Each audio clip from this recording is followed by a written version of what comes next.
Biblia, walang Diyos. Okay? Awit chapter 14, verse 1, wala namang Diyos. Ayun na, tapos pagpasok, wala daw Diyos. Tapos bigla kang hindi na nagsimba, hindi na nag-pray.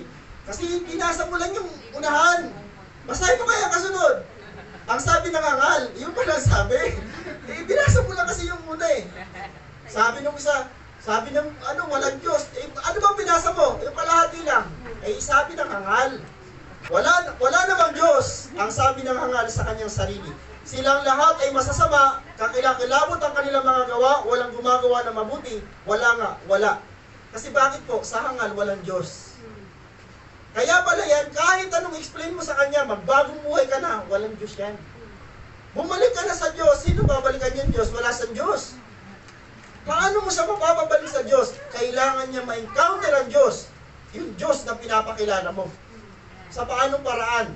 Kapag yan ay nagkasakit. Yan. Sabi mo, mag-pray ka sa Diyos. Tulungan mo ako. May sakit eh. Tama? Kung kailan yan mahina na, magpapapray na yan. At yung Diyos na wala siya, gusto niya na yung magkaroon. Tama?